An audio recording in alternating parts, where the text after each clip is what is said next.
Well, so I'm going to tell a story of Hindalco's digital transformation. The story is still on, is unfinished. Uh, Trying to tell you some learnings from our journey. What are the challenges which we faced? What are the exciting things which we did?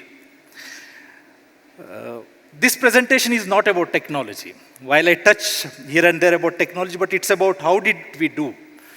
What is that cultural transformation which we are driving at Hindalco in terms of digital transformation?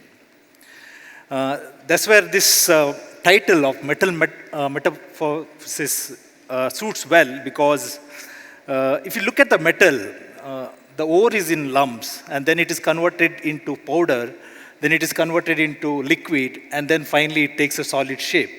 And while everything is aluminum, even in our case, Hindalco, while we transform, our ethos and values are still the same. And that's the journey what I'm going to talk about. So prior to going to the journey, let me just talk about Hindalco. Hindalco is part of Aditya Birla Group. I'm sure all of you know about Aditya Birla Group, Tata Birla, right? I mean, just to give some, if you're wearing Alan Solly, Van Hussein, Louis Philippe, Peter England, Pantaloons, Sabyasachi, Tarun Tailani, so all these brands belong to Aditya Birla Group. And that's a fancy stuff. We do a lot of non-fancy stuff. We produce metals, cement, chemicals, pulp and fiber, so many things. So Hindalco is a flagship company of Aditya Birla Group, around 26 billion USD turnover. Spread across globe, we have two operations, overseas operations, which is Novalis, and Indian operations, which is Hindalco. So I'm going to talk about Indian operations. We have around 21 plants spread across India, 7 mines. And some of the products what we do at Hindalco is every 1 in 3 beverage can is produced by our aluminum across globe. All the glasses in your mobile has our aluminum. Chandrayaan, which is a recent mission, we supplied aluminum alloy, so our aluminum is also in moon. We make windows, Eternia, which is a recent launch. We also produce wagons and rakes for all these Vande Bharatam, the next generation trains which we are producing. We are in conversation with the government to supply aluminum rakes.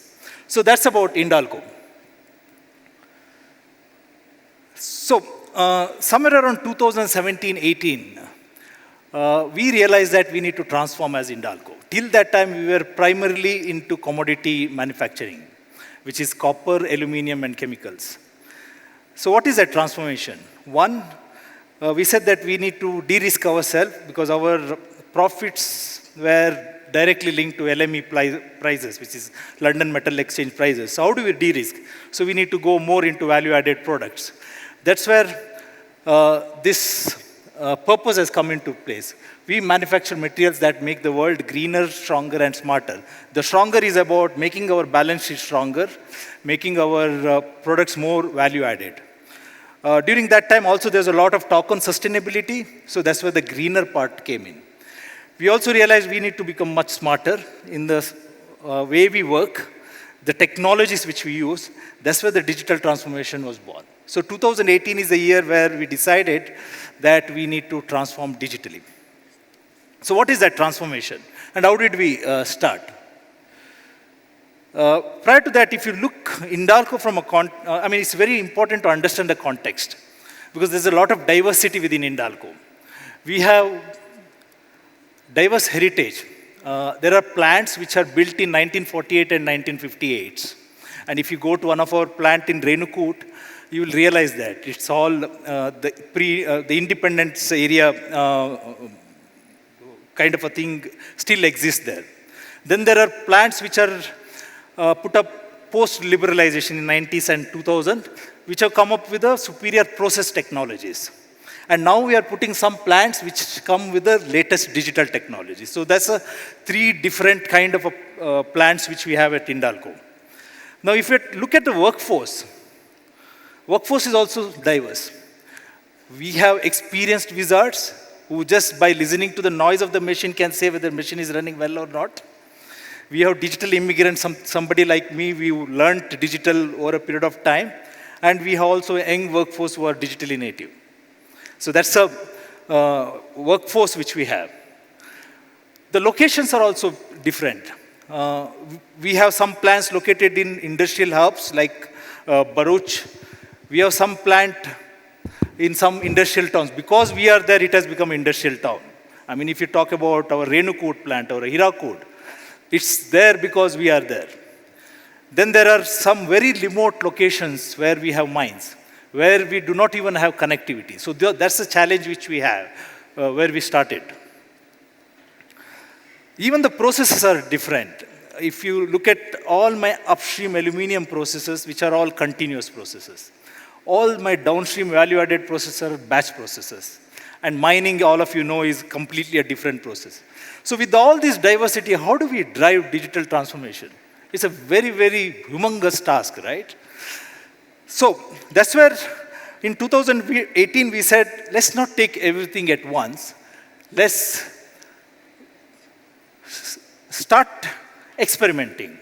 Because 2018, even our people were not comfortable with new technologies. So we said, okay, here is the money. Go and experiment with new technologies, whether it's AR, VR, AI, ML. Go and experiment. And people started experimenting. Yeah, so I'll just, yeah. So people started experimenting. But we want, I mean, being at the center, we can't do this experimentation. We need a channel, right? Now, what is that channel? So we created what we call as digital ambassadors. We identified bright young engineers who are digitally savvy and said that you are the one, here is the money, go and experiment. So today we have around 89 of them. I mean, every plant has got around 3-4 these young engineers who are driving this transformation. So when we actually started, we realized that the IT infrastructure is a big problem. I mean, the statement which I wrote there is, how do we convert potholes and speed breakers into superhighways? The potholes are connectivity and speed breakers are security. So how do we remove some of these things and make it superhighways? The other problem which we started facing is the data acquisition. Now imagine a 1950s machine, supplier also is not there, password protected. How do you extract data from there? And in some of the machines, the manuals are written in Chinese, Italian, French, and so many things. So that's one of the challenge which we've faced. The biggest challenge was in terms of OT security. I mean, if you are from manufacturing, you understand that there's a IT information technology and there's operation technology. And they never used to talk to each other. Operation technology works on its own. They have their own systems in the plant, and IT works on their own. Where the IT system has evolved in terms of security and availability, operation system, old softwares, patches are not applied, IP conflict, a lot of these issues were there. Now when you drive digital transformation, very important to connect this OT system to IT system. So how do you address this thing? So it requires a massive investment. So these are some of the things where we started. So now if I look as of now, where are we and what's our future? And I will touch upon each of these things in subsequent slides. We started with business need. We said that, okay, here is a digital transformation which we want to do. What is your need? What we can address? From there, today we have moved to value realization in terms of delivering value. What we want to go is to build a culture of digital across organizations. So that's the journey which we want to take. We started with experimentation. So now we know what works and what doesn't work. And that's where we are going for a standardization. And as we go forward in the future, we want to build an ecosystem of partners where we give some options of experimenting as well as standardization. The third one is in terms of org structure. I think organization structure is very important in this. When we started with at the central team especially, started with existing employees. Then we realized that there are some specific skills which we need to hire from outside, especially data engineer, data analyst, and data scientist. That's why we augmented with the outside hire. Now, as we go forward, what we look is this cannot be sitting at the center. Each of my unit need to have these expertise. That's the way we look at it. The next one is we started with data acquisition. Today, we are in the journey of bringing in data lake to remove the silos and democratize the data. I mean, one of the important things our MD says is the focus should be on democratizing the data. Data should be available for the person to do analysis. You should not wait and ask for data. And as we go forward, we say that this data lake has to be spread across value chain. You need to relate from procurement to your customer. The entire data track and trace we need to have. The last one is on capability building. When we started with very basic awareness. I mean, just trying to tell people, what do you mean by Industry 4.0? What are these technologies? Today, we are trying to cover mass capability building, covering all our employees through this capability building. And as we go forward, we look forward for a very digital savvy workforce. And I'll talk about this subsequently. So there are these 6 focus areas. One was on advanced analytics as culture building. Let's look at advanced analytics. When we started, there's a very limited data, and even if the data was there, a lot of decisions were based on intuition. And rightly so, because people were experienced and then they were taking based on that. But there's one important thing which was happening. I mean, a lot of our experienced people were also retiring. Now, how do you transfer that knowledge to the younger workforce? And that only happens if you collect the data, make it a little more systematic. And that's where this effort started resulting. And there was no data governance, nothing was there. And today we are moving more towards how do you bring structured, unstructured data from video analytics, democratize data. Can I provide self-service in visualization to the people? Today in advanced analytics, if you see, we have a data lake.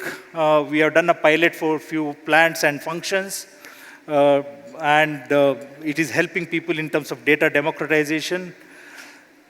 We have built a lot of digital twins. I mean, if you look from aluminum, especially if you see the smelter is in the heart of aluminum, so we built a digital twin for smelter. We have built a digital twin for power plant. We have built a digital twin for green anode plant. A lot of prediction models. I mean, if you have worked in process industries, you understand process industries, prediction models are very complex because there's a process data, there's a asset data, all of these things need to come together. Visual analytics, we are driving it big. What we realized is, especially in process industries, it plays a bigger role in 2 aspects, quality and safety. How do you identify quality defects using visual analytics? How do you identify safety violation using visual analytics? So that's the work which we are doing in advanced analytics. These are some of the examples. Let me spend some time on the next one, the plant of the future. So I'll just show you a framework in next slide about plant of the future. But plant of the future, the way we look at is rather than becoming from a people-dependent, how do we move into a more of a data-dependent plant? And some of the work which we are doing is we identified our business KPIs, and across value stream, what are the relevant technologies which we need to do? And these are some of the technologies, whether you talk about drone, RPA, IoT platforms, digital twins. So these are some of the technology which we are implemented. We may not have implemented in all plants, but in some places we implemented in one plant and scaling it up in other plants. Industrial IoT system in both our upstream and downstream as already, and upstream we are implementing kind of a data management platform. Asset performance models, prediction models, maintenance models. Real-time streaming of plant parameters. Today, sitting in Mumbai, I can see what's happening in any one of my plant. so that live data is coming to wherever to your desktop. But all these things were happening in bits and pieces. Now, when you look at the plant of the future, you need to give a plant a framework to work on, right? So that's where we came out with this framework called plant of the future. I'm not sure whether it's visible, but very important is when you say plant of the future, what do you want to see? So I tell my people that, let's say in 2025, when you walk into a plant, if it is a digitally transformed plant, what do you want to see? So we said that there are 4 things which are important. One is, when you do digital transformation, your KPIs have to improve. That's where the value comes in, right? So that's a very clear indication. Apart from that, when you walk into your office, it has to be a smart office. Smart office in terms of workflow, smart office in terms of usage of paper, and so many things. Third, when you walk into your factory, it has to be a gate-to-gate digital. That means movement of man, material, trucks, everything has to be tracked, traced, and automated. The fourth one, which is very important, there has to be a digital or a data culture. That means when I interact with shop floor person, the last man standing, he should talk about data. He should look at the dashboard and he should take the insights. So that's what, if that is the vision which we have for a plant of the future, what do we need to do? So then let's come to the foundation layer, the bottommost. And I think that's most important. We said that there are 4 things in foundation layer.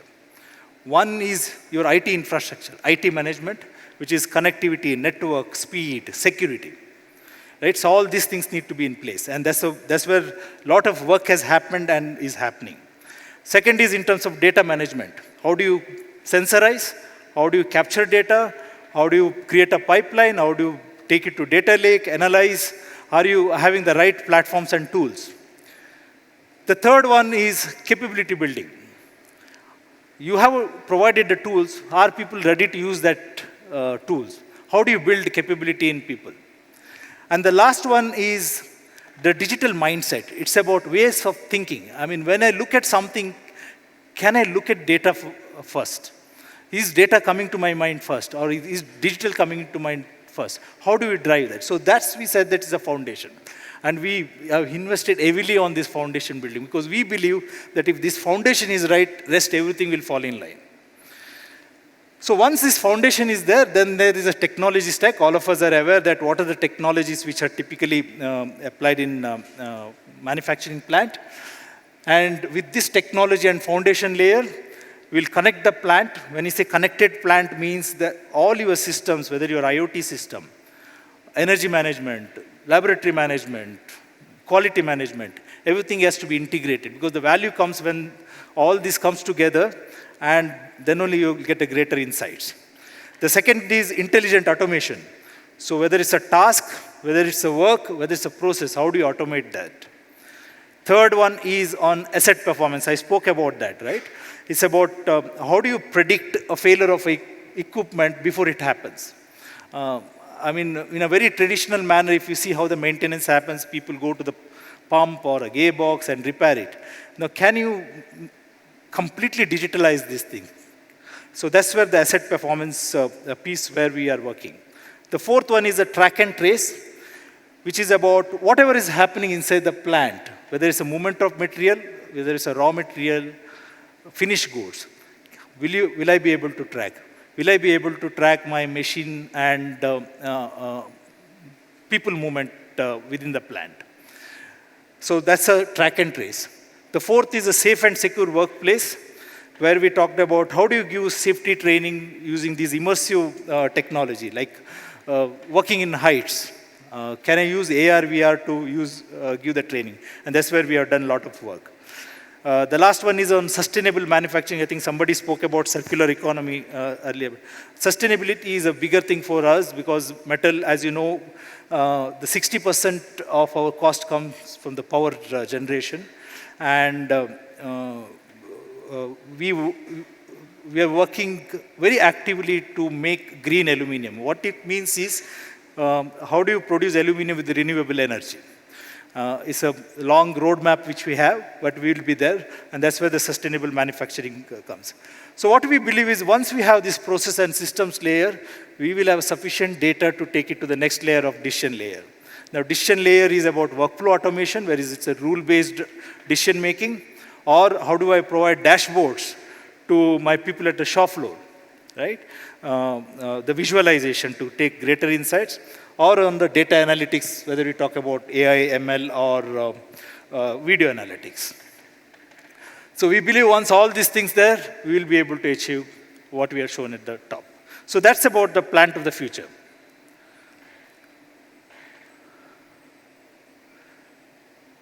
The next one is on digital value chain.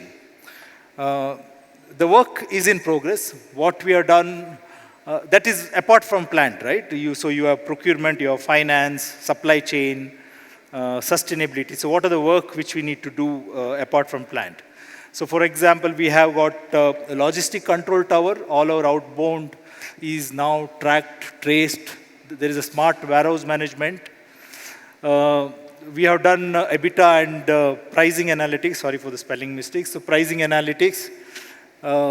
In some places, we also given a customer view of our plant, where their order lies. A lot of work on safety training, which I spoke about, safety monitoring through video analytics, sustainability blockchain. In a couple of our plants, we have made a sustainability blockchain for the entire waste monitoring. So that's about digital value chain. Coming to the next thing on digital savvy workforce. So here we have put up some kind of a roadmap in terms of what do we want to achieve. So we said that there is some kind of a basic training which is about Industry 4.0, data analytics, and OT security. So this 4 days program, physical program, 100% people need to cover. And we are not yet there at 100%, but we achieve at least for some of the plants by this year, and we'll achieve 100%. Then the next set is, we will identify some specific set of people who will, there's around 20% of the people who will do the data analytics. So that's where we are giving them the next level of data analytics training program. And then there are some specific programs. One of the things what we realized is people are able to do analysis, but they are not able to articulate the insights. So that's where the data storytelling is one of the focus areas which we have. The problem solving, how do you define a problem before even starting solving it? So that's a problem solving and design thinking. That's where one of the program. The other important program which we are running is on workflow and dashboarding. Today I have around 300 people in my plant producing visualization. So all their manual logbooks, they have converted into visualized smart logbooks. They are creating their own visualization. So we have trained almost around 500 people, out of which around 300 people can create the visualization on their own. The last one is manufacturing, again, has got a lot of optimization problems. Whether you talk about fuel mix, power mix, it's all about optimization. So we are trying to train people on optimization. The more important one is the last one, is a data scientist. So one of the challenges which we faced earlier was we used to get data scientists from outside, but it took a lot of time for them to understand the domain, right? I mean, how a cold mill or a hot mill works, it took a lot of time. So then we realized that why don't we reverse it? So we took some of our engineers, process engineers, took them out for 6 months, gave them a complete full course on a data scientist. And today, that first batch has already come, and now we are starting the second batch. So those guys now are, again, going back to the plant and trying to develop models. So that's the investment which we are making on people on data analytics. Now, so I spoke about all these things, right? This is my favorite equation which I put everywhere. So there is a capacity, right? So you build capacity. So infrastructure, tools, platforms. And then you give training to people. You build capability. So that will deliver value. But that will never be a sustainable value. To build a sustainable value, what you need is you need to build a culture.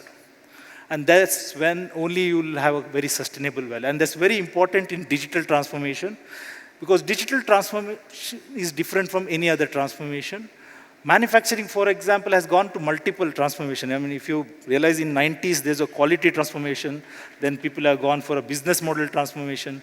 But digital transformation, things are happening very fast. So how do you make workforce to adopt to these very quickly? It happens only if that mindset changes, and that's where the culture is very important. So we are driving a lot on culture. We say there is a word which we are trying to drive.